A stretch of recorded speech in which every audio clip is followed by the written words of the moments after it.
Hello and welcome to Project Zomboid Solitude, where I am going to try to survive in the game as long as possible.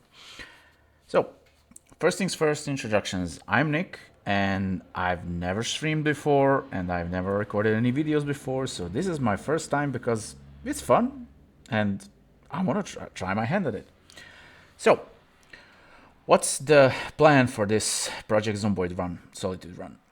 Our plan is to do what no other player has done before, and Project Zomboid is to survive for as long as possible and get as far as possible in the game. Because, yeah, I have about 100 hours in the game. I can't say that I consider myself an excellent player, an expert, but I'm pretty good at the game, so. And I really enjoy playing the game, and yeah, why not show off a bit? And maybe have some fun along the way. And you can learn stuff along with me because I sure learned a lot in the past 100 hours. Like, for example, if you add your bandages into boiling water and boil them, well, you have sterilized bandages. Because who would have guessed that works in real life, it works in Project Zomboid. And that's why I like this game because it's pretty damn realistic. Because if you can do something in real life, you can probably do it in Project Zomboid. I mean, it's not perfect, it has some flaws, but those flaws are negligible at best, and whatever is missing usually gets included into the game. Speaking of the game, this is the map of Project Zomboid. Now, this is a pretty big map, as you can see, and a lot of the map is actually covered in forests around here. Now, those who don't know why these forests are here are going to say like, yeah, that's just filler. No, actually, we are currently in build 41, and the game has been in build 41 for quite a while. Build 42 is coming in the near future, and the area you can see at the edges of the map is actually being included in the new build update. For example, if you go to this area around here, you can actually see that some of the houses have been added, but not all of them. There's actually quite a lot to be filled in eventually. But yeah, if you play the game, you can actually go and explore these areas, but they're not fully developed yet, like the areas on the very edges of the screen. So for our initial intents and purposes, the game border is on the forest line because that's the build 41 order. So let's talk about what this entire series is going to be about. This series will be about playing the game as realistically as possible and surviving for as long as possible. My goal is to survive at least a decade, and after that, well, we'll keep going. I'm going to keep going for as long as I can, for as safely as I can. And hopefully, we actually manage to accomplish that. So, where do we start? I mean, it's a pretty big damn map. I mean, I know where we're not going to start. We're not going to start in Louisville because this thing is packed and this thing is loaded. I mean, there are seriously dozens and dozens of locations when you can get some pretty good loot, but there are zombies all around the corner. And in this game, there are two basic ways to die: is you get swarmed, or you can jump from behind. And in the city, both of those are remarkably easy to accomplish. I mean, accomplish. They're remarkably easy to occur. So you don't want to go to the city unless you're really, really ready. But we know where we're going to go when we get to the city. We're going to go to the fenced off Three Houses Estate because this is the best location in Louisville that you can establish a base in. Because you only have one point of entry, and if you can block this point of entry and maybe do some fences so you can obstruct the line of sight so zombies cannot see you, you're pretty safe in here, and you're spitting distance from the city so you can come and go as you please. But we're not gonna do that. We'll be leaving Louisville for dead last if we eventually clear all other areas of the map to get there. So yeah, we're gonna clear the whole map. But where do we start? We're not going to start in the areas most people would recommend to start. Like, you can start in Rosewood because our locations are accessible right off the go. Like, you have the fire station, the police station, you have the construction site for safety to run out if you get jumped and the swarm comes after you. And you have a decent gated community here. No, we're not gonna do Rosewood because yeah, everything is up here. Everything is jumbled in Rosewood because you have the community buildings and the residential area basically intertwined, and we don't want that because there will be zombies all over the place.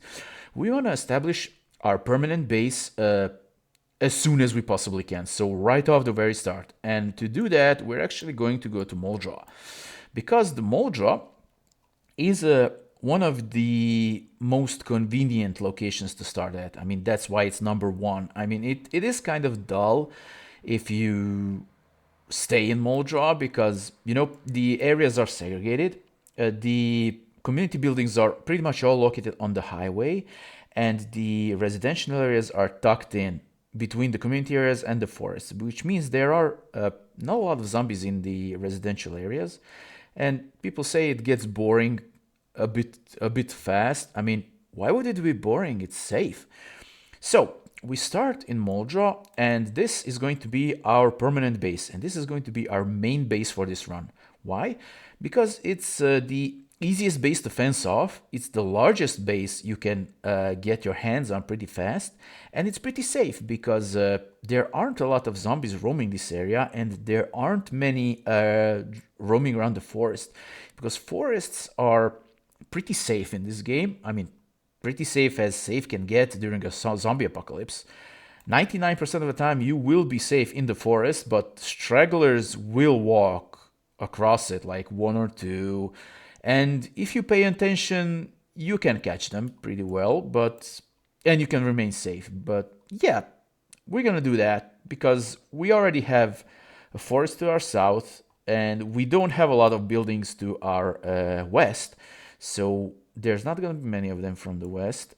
Some of them will be coming from the north and from the east, but this is not a very heavily populated area. So when we fence this off, we are going to be pretty damn safe. Now, when I get to securing the base, I'm going to explain how we do it, but in a nutshell, we're going to spawn in Moldraw, and we are going to head for this gated community as soon as we can. Then we are going to block off these three areas with logged walls, and we have to prevent the zombies from actually destroying our entryways, because zombies can stumble around, and if they stumble into your construction, they will start destroying it. And it actually happened once or twice that I actually cleared the entire area, and then I sealed it off, and when I came back, the zombies simply broke one area in, and they came in, and they flooded the whole place. So I have a remedy for that, and I'm going to explain what that remedy is once I get to it, but all we need to know for now is we're going to seal off these three areas in the beginning, and then we're going to seal this fourth area off when we start clearing the place. And once we start clearing, we will be settling in. And once we settle in, we're gonna start living. So this is going to be our first objective: secure the base, fence it off, and then we're gonna start living. The second phase is going to be providing us with a solid entry point and with a garage, because this place doesn't have a secure enough garage. I mean, I can place a door on any of these three sides, but if a zombie sees me coming in, they're just gonna run to the door, they're gonna bash the door, and eventually they're gonna break it down. And I don't want that to happen. So these three areas will be closed off permanently. No, the fourth area is going to be this entryway here. And I'm actually going to approach my entryway from this side, and we are going to build a tunnel here, a passageway actually, and we're gonna build an airlock on this corner here. Of course, we are going to cut our fence on this side just in case, to be safe. And we're going to clear some of these trees, because we need those trees, we need the logs to create crates for our storage houses. In our base, we are going to clear all of these buildings, but we are only going to populate these three. because these other buildings are going to serve as buffers. So if zombies start wandering around the area and we're doing something in our three houses, they won't be able to hear us because we will be quite a distance away from them, and they won't be coming here to bash the barricades. I mean, you can discourage them from bashing the barricades, but the way I'm going to do it. But if you make them aggressive and they are actively following you, they're still going to bash through. So you don't want that to happen. Now, and that's why when I seal off these three areas, I won't be entering through them ever again. I'm going to make this entryway here, and this is going to be the only entry and exit we make. And we will do our best to enter and exit through this area right here. And yeah, maybe I get to clear this area, maybe put a driveway here. We're gonna see as it goes. Because if I go this way, a zombie can see me from here, and they can waddle their ass all over here, and they're gonna bash in my gate, and I'm not gonna let that happen.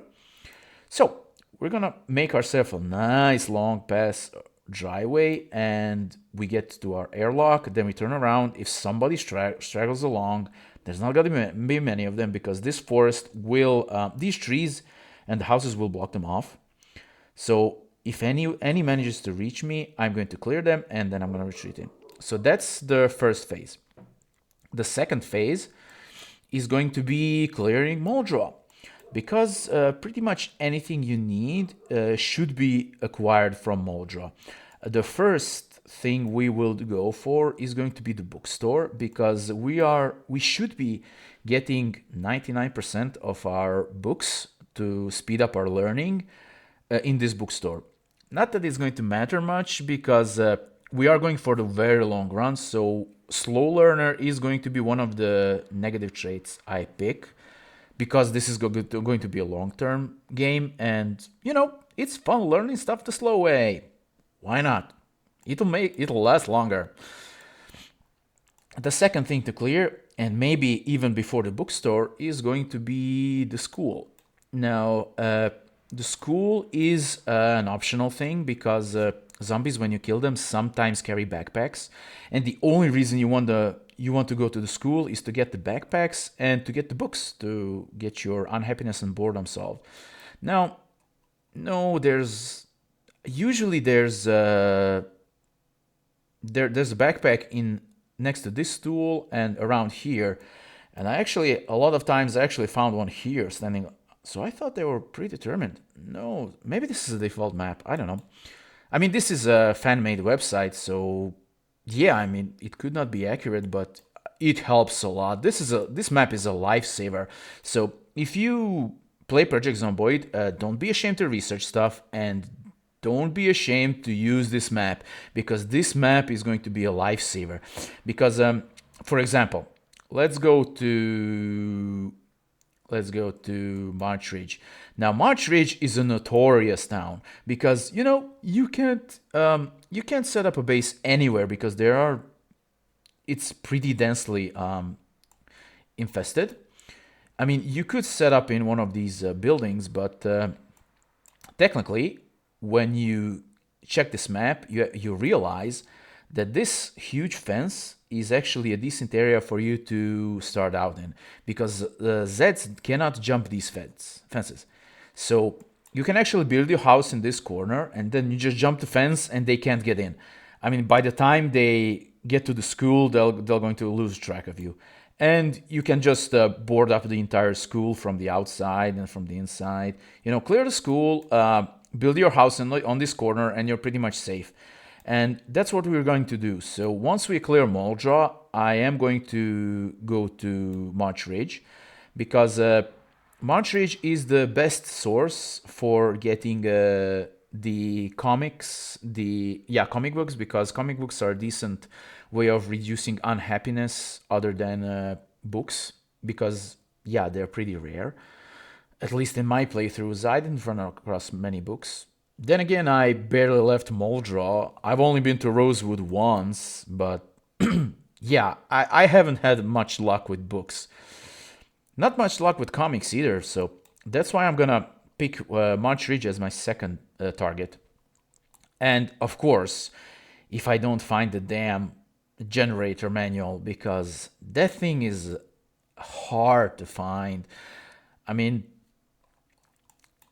yeah, I was the furthest I got when I actually managed to clear the entirety of Moldraw is like I cleared the entire thing almost, and I couldn't find the damn things. And then I came here to clear like these last, 10 buildings, and then I found three of them in these three houses. It's like, oh, these are engineering houses, they have engineering stuff. Oh, it's like the game was taunting me. So I'm going to implore the same strategy. So if I don't get, I'm going to clear Moldraw first. Then I'm going to clear the immediate area around Moldraw. So I'm going to clear these warehouses, clear the Yamba Yard, clear the railways, and clear this suburbs, or whatever this is. I don't know, picnic area. So once we clear this, then I'm going to head to March Ridge, and we're going to clear this thoroughly out. And after that, well, hopefully we live that long to see it. Because I hope I manage to establish one of the longest surviving characters in Project Zomboid. So, with that being said, this is where part one of this, well, we can call, did I call it session 0? Yeah, I called it session 0 at the start. So this ends part one, and in part two, I am going to start my game up. I'm going to explain how the rules I set up for the world, and we're going to start up a character. And that's pretty much that. So we'll see you in that one. Good luck.